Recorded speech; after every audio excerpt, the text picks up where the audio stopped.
வணக்கம் நேர்களே, நான் உங்கள் ஆஸ்ட்ரோ பூர்ணா, என் கணித ஜோதிடம் மற்றும் ஆன்மீக பரிகார ஆராய்ச்சியாளர். இன்னைக்கு நாம ஆகஸ்ட் மாத பலன்களை பற்றி பார்த்துட்டு வந்துருக்கோம். அதனுடைய வரிசையில் மகர ராசி என்பர்களுக்கு இந்த ஆகஸ்ட் மாதத்தில் எந்த மாதிரியான பலன்கள் இருக்க போகுதுன்றதை இந்த பதிவில் தெளிவாக பார்க்கலாம். ஆகஸ்ட் மாத கிரக அடைவுகள் மகர ராசி என்பர்களுக்கு அப்படின்னு பார்த்தோம்னா, 2ஆம் இடத்துல சனி வக்ர நிலைமையில் இருக்கிறார். 3ஆம் இடத்துல ராகு பகவான், 5ஆம் இடத்தில் செவ்வாய் குரு, 8ஆம் இடத்தில் அதாவது 7ஆம் இடத்தில் சூரியன் பகவான், 8ஆம் இடத்தில் புதன் சுக்கிரன், 9ஆம் இடத்தில் கேது பகவான். இதுதான் இந்த மகர ராசி அன்பர்களுக்கு உண்டான மாத கிரக அடைவுகள்.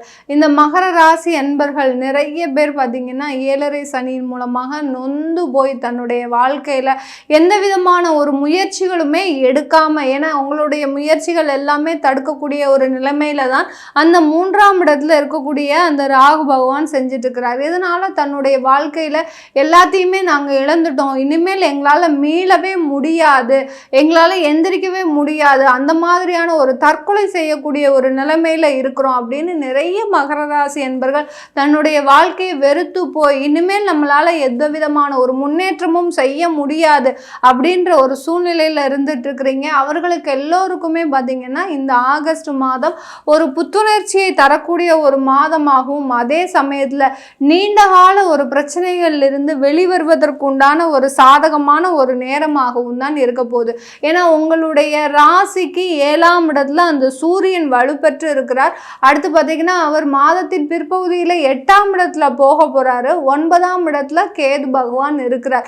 இந்த மாதிரியான ஒரு கிரக அமைப்புகள் பார்த்தீங்கன்னா நீண்ட நாள் பிரச்சனைகள் ஒரு நீண்ட நாள் பிரச்சனைகள் பார்த்தீங்கன்னா ஒரு நல்ல ஒரு முடிவுக்கு வருவதற்குண்டான ஒரு சாதகமான ஒரு நேரமாக இருக்க போகுது.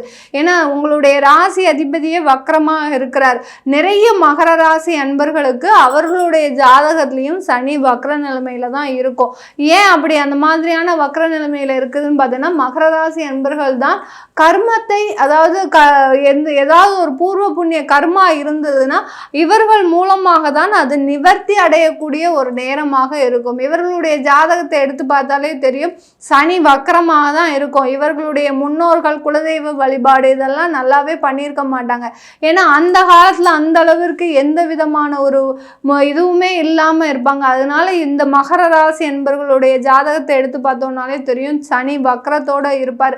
சனி வக்ரமா இருக்கிறாருனாலே போறோம், அது குலதெய்வ குறைபாடு, அடுத்து குலதெய்வ குற்றம், அதே சமயத்துல வீட்டுல பார்த்தீங்கன்னா தேவையில்லாத சண்டை சச்சரவுகள் இந்த மாதிரியாக எல்லாம் இருக்கக்கூடும். அதுலேயும் 4ஆம் இடத்துல இந்த மகர ராசி என்பவர்களுக்கு நிறைய பேருக்கு பார்த்தீங்கன்னா அந்த சனி வக்ர நிலைமையில இருக்கிறார். அந்த சனி வக்ர நிலைமையில 4ஆம் இடத்துல இருந்தாலே இந்த மகர ராசி என்பவர்களுக்கு அந்த வீட்டில் பார்த்தீங்கன்னா தோஷம் இருக்குது, பிரேத சாபம் இருக்குது, அடுத்து பார்த்தீங்கன்னா திருஷ்டி தோஷங்கள் அதிகமாக இருக்குது அப்படின்ற ஒரு நிலைமையில தான் இருக்கும். இது எல்லாமே மகர ராசி என்பவர்களுக்கு நிறைய பேருக்கு இருக்கக்கூடிய ஒரு ஜாதக அமைப்பாக இருக்கக்கூடும். இதனால இந்த மாதத்தில் அந்த சனி வக்ர நிலைமையிலேயே இருக்கிறதுனால பார்த்தீங்கன்னா இந்த மாதிரியான தோஷத்திலிருந்து நிவர்த்தி அடையக்கூடிய ஒரு நேரம். 9ஆம் இடத்துல அந்த கேது பகவான் இருக்கிறதுனால இந்த மகர ராசி என்பவர்களுக்கு இந்த மாதிரியான தோஷத்திலிருந்து நிவர்த்தி அடைவதற்குண்டான ஒரு காலகட்டமாக இருக்க போகுது.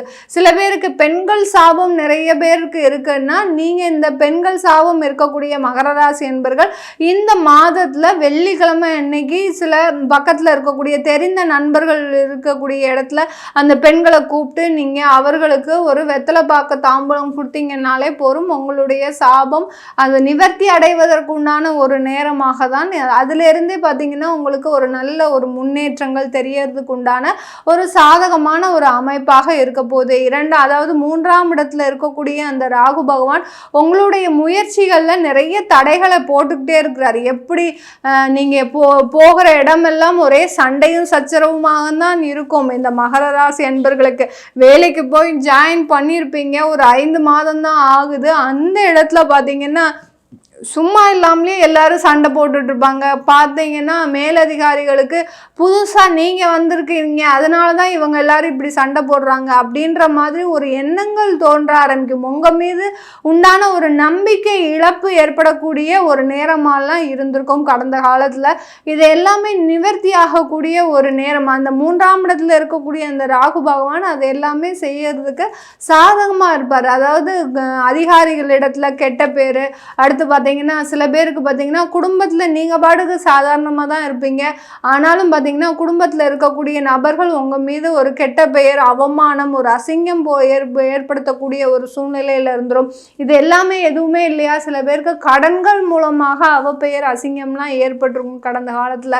இது எல்லாமே நிவர்த்தி ஆகக்கூடிய ஒரு நேரம்னு சொன்னோன்னா இது இந்த ஆகஸ்ட் மாதத்தில் இந்த மகர ராசி என்பவர்களுக்கு சனி பகவானும் வக்ர நிலைமையில் இருக்கிறார்.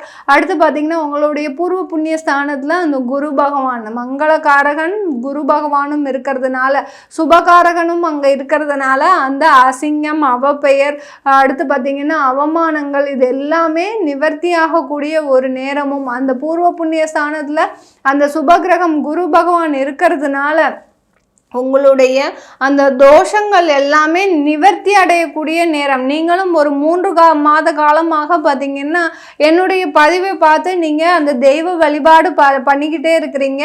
இப்போ இந்த மாதம் அதற்கு உண்டான நிவர்த்தி, நீங்களும் 3 மாதம் போட்டிருப்பீங்க, எல்லாமே செஞ்சுட்டே வந்துட்டு இருக்கிறீங்க. என்ன மேடம் எங்களுக்கு எந்த ஒரு நிவர்த்தியுமே கிடைக்கல அப்படின்னு சொல்கிறவங்களுக்கு கண்டிப்பாக இந்த ஆகஸ்ட் மாதத்தில் அதற்கு உண்டான நிவர்த்திகள் வருவதற்கு உண்டான ஒரு சாதகமான நேரமாக இருக்க போது இந்த மகர ராசி என்பர்களுக்கு இந்த காலகட்டத்தில் 7ஆம் இடத்துல இருக்கக்கூடிய அந்த சூரியனாகப்பட்டவர் திருமண உறவுல பார்த்தீங்கன்னா சில பிரச்சனைகளுக்கு கொடுக்கக்கூடிய ஒரு நேரமாக இருக்கும். ஏன்னா 8ஆம் வீட்டு அதிபதி 7ஆம் இடத்துல இருக்கும்போது உங்களுக்கு அந்த சூரியனாகப்பட்டவர் அது 17ஆம் தேதிக்கு அப்புறம் சிம்ம ராசிக்கு ஆட்சி பெற்று போக போறாரு. அதனால அந்த 7ஆம் இடத்துல இருக்க வரைக்கும் கொஞ்சம் சில இடர்பாடுகளை, திருமணம் சம்பந்தமான இடர்பாடுகளை, பிரச்சனைகளை சில பேர் தேடிக்கிட்டே இருக்கிறீங்க. அதாவது ஜாதக ரீதியா பொண்ணுக்கோ பையனுக்கோ அந்த ஏற்பாடுகள், திருமண ஏற்பாடுகள் பண்ணிக்கிட்டே இருக்கிறீங்க. எந்த விதமான ஒரு ஜாதகம் பொருத்தமும் இல்லை. சில பேர் பார்த்தீங்கன்னா அந்த காதல் திருமணம் பண்ணிட்டு வந்து திடீர்னு நிற்பாங்க. என்னடா இது நம்ம எதிர்பாராத நேரத்தில் இந்த மாதிரி நடக்குதே அப்படின்ற மாதிரியான ஒரு விஷயங்கள்லாம் நடந்திருக்கும் இந்த மகர ராசி என்பவர்களுக்கு. இது எல்லாமே அந்த 8ஆம் வீட்டு அதிபதி 7ஆம் இடத்துல இருக்கும்போது திருமணம் சம்பந்தமான சில கசப்பு தன்மைகளை கொடுப்பதற்கு உண்டான ஒரு நேரமாக இருக்கும். இது 17ஆம் தேதிக்கு அப்புறம் நிவர்த்தி அடையக்கூடிய ஒரு நேரமாக தான் இருக்க போது இந்த மகர ராசி என்பர்களுக்கு. இந்த மகர ராசி என்பர்களுக்கு 10ஆம் இடத்துல, அதாவது 9ஆம் இடத்துல கேது பகவான், பாக்யஸ்தானத்துல கேது பகவான். ஏன்னா என்னைக்கு இந்த 7.5 சனி இந்த மகர ராசி என்பர்களுக்கு ஆரம்பிச்சதோ அதிலிருந்து உங்களுடைய ஒரு என்ன சொல்றது அதிர்ஷ்டமோ உங்களுடைய திடீர் யோகங்களோ எதுவுமே எங்கள் பக்கத்தில் இல்லை மேடம், எல்லாமே எங்களை விட்டு விலகி போயாச்சு அப்படின்னு நினைக்கக்கூடிய ஒரு இடத்துல தான் இருக்கிறீங்க மகர ராசி என்பர்கள். ஏன்னா ஒரு 5 வருடத்திற்கு முன்னாடி ஒரு நல்ல செல்வ செழிப்போடு எல்லா இடத்துலையும் உங்களை எல்லாரும் பேசுகிற அளவுக்கு, அதாவது இவனுக்கு என்னப்பா யோகசாலி அதிர்ஷ்டசாலி அப்படின்னு பேசுகிற அளவுக்கு இருந்தேன் நான். ஆனால் இன்னைக்கு பார்த்தீங்கன்னா என்கிட்ட ஒரு செல்வாக்கும் இல்லை, ஒரு சொத்தும் இல்லை, எந்த விதமான ஒரு உறவுகளும் இல்லை, எல்லாத்தையும் இழந்து நிர்கதியாக இருக்கக்கூடிய ஒரு நிலைமையில இருக்கிறேன் அப்படின்னு நினைக்கக்கூடிய இந்த மகர ராசி என்பர்களுக்கு இந்த மாதத்துல அந்த பாக்யஸ்தானத்துல அந்த கேது பகவான் இருக்கிறதுனால உங்களுடைய அந்த கணபதி, அதாவது சங்கடகர சதுர்த்தி வழிபாடாகப்பட்டது இந்த மாதம் செஞ்சீங்கன்னா உங்களுக்கு ஒரு நல்ல ஒரு நிவர்த்தியை கொடுக்கக்கூடிய ஒரு நேரம். எதெல்லாம் இழந்தீங்களோ இந்த மகர ராசி என்பர்கள் அந்த 4ஆம் வீட்டு அதிபதியாகப்பட்ட அந்த செவ்வாய் பகவான் 5ஆம் இடத்துல இருக்கும்போது சொத்துக்களை நிறைய இழந்திருப்பீங்க கடந்த காலத்தில். சில பேர் பார்த்தீங்கன்னா 7.5 சனிலெல்லாம் நல்ல ஓஹோ ஜேன்னு இருந்தீங்க. ஆனால் என்னைக்கு 7.5 சனி உங்களுக்கு பாத சனியில் வந்ததோ அன்னையிலேருந்து பார்த்தீங்கன்னா உங்களுக்கு சொத்து சம்பந்தமான சில பிரச்சனைகள்லாம் வந்திருக்கும். அது எல்லாமே நிவர்த்தி ஆகக்கூடிய ஒரு நேரமாக தான் இருக்குது இந்த மகர ராசி என்பர்களுக்கு. வெளிநாட்டில் இருக்கக்கூடிய இந்த மகர ராசி என்பவர்களுக்கு இந்த காலகட்டத்தில் உங்களுக்கு தகப்பனார் வழியிலையும் சரி, அடுத்து பார்த்திங்கன்னா தாயார் வழியிலையும் சில பிரச்சனைகள் வருவதற்கு உண்டான ஒரு நேரமாக இருக்குது. தகப்பனார் வழியில் ஒரு மருத்துவ செலவுகள் ஏற்படுவதற்கு ஒரு சிறந்த ஒரு காலகட்டமாக இருக்குது. இந்த காலகட்டத்தை ஒரு 15 நாட்கள் நீங்கள் தாண்டிட்டீங்கன்னா அதுக்கப்புறம் எந்த பிரச்சனையும் இருக்காது இந்த மகர ராசி என்பவர்களுக்கு. அடுத்து இந்த மகர ராசி என்பவர்களுக்கு வேலையில் இருக்கக்கூடியவர்களுக்கு, வெளிநாட்டில் வேலையில் இருக்கக்கூடியவர்களுக்கு ஒரு நல்ல ஒரு முன்னேற்றம் வரப்போகுது. ஏன்னா 6ஆம் வீட்டு அதிபதியாகப்பட்ட அந்த புதன் பகவான் 8ஆம் இடத்துல சஞ்சரிக்கிறதுனால உங்களுக்கு வேலையில் ஒரு முன்னேற்றம், வெளிநாட்டில் இருக்கிறவங்களுக்கு, இங்கே உள்ளூரில் இருக்கிறவங்களுக்கு தான் வேலையில் சில இடர்பாடுகள் பிரச்சனைகள் இருக்கக்கூடும். வெளிநாட்டில் இருக்கிறவங்களுக்கு வேலையில் எந்த விதமான ஒரு பிரச்சனைகளும் கிடையாது. உங்களுக்கு தேவையான பதவி உயர்வு, ஏன்னா அந்த சிம்ம ராசியிலேயே சூரியன் சஞ்சரிக்க வருவதனால பதவி உயர்வு, வருமானம் எல்லாமே கிடைப்பதற்கு உண்டான ஒரு சாதகமான ஒரு அமைப்பாக இருக்க போகுது இந்த மகர ராசி என்பவர்களுக்கு. நீங்கள் இந்த காலகட்டத்தில் அதாவது சங்கடகர சதுர்த்தி வழிபாடு பண்ணுங்க. அடுத்து விநாயகர் அகவல் தினமும் பாராயணம் பண்ணுங்க மகர ராசி என்பவர்கள். ஏன்னா சனி வக்ர நிலைமையில் இருக்கிறார், கேது பகவான் 9ஆம் இடத்துல இருக்கிறதுனால விநாயகர் அகவல் பாராயணம் மிக சிறந்த உறுதுணையாக இருக்க போகுது. எப்படி உங்களுக்கு ஒரு ஊன்றுகோல் மாதிரி இருக்குமோ அந்த அளவிற்கு அந்த பாராயணம் செய்கிறது பார்த்தீங்கன்னா உங்களுக்கு ஒரு நல்ல ஒரு வழிகாட்டியாக இருக்கும் விநாயகர் அகவல். அதை தொடர்ந்து பண்ணிக்கிட்டே வாங்க. உங்கள் வாழ்க்கையில் இருக்கக்கூடிய பிரச்சனைகள் எல்லாமே நிவர்த்தி ஆகக்கூடிய ஒரு மாதமாக தான் இந்த ஆகஸ்ட் மாதம் இருக்க போகுது. இது எல்லாமே நம்ம கோச்சார நிலவரப்படி மகர ராசி என்பவர்களுக்கு சொல்லியிருக்கிறோம். உங்களுடைய தசாபுத்தி பலன்களை தெரிஞ்சுக்கணும் விருப்பப்படுறவங்களும், உங்களுக்கு ஜாதகம் இல்லை தொலைஞ்சு போச்சு, ஜாதகம் எழுதணும், என்னுடைய குழந்தைகளுக்கும் ஜாதகம் எழுதணும், நியூமராலஜி படி பேர் வைக்கணும் அப்படின்னு தெரிஞ்சுக்க விருப்பப்படுறவங்களும் கீழே இருக்கிற நம்பருக்கு வாட்ஸ்அப்பில் அப்பாயின்மெண்ட் வாங்கிக்கிட்டு நீங்கள் என்கிட்ட கன்சல்ட் பண்ணிக்கலாம். உங்களிடமிருந்து விடைபெறுவது உங்கள் ஆஸ்ட்ரோ பூர்ணா. நன்றி, வணக்கம்.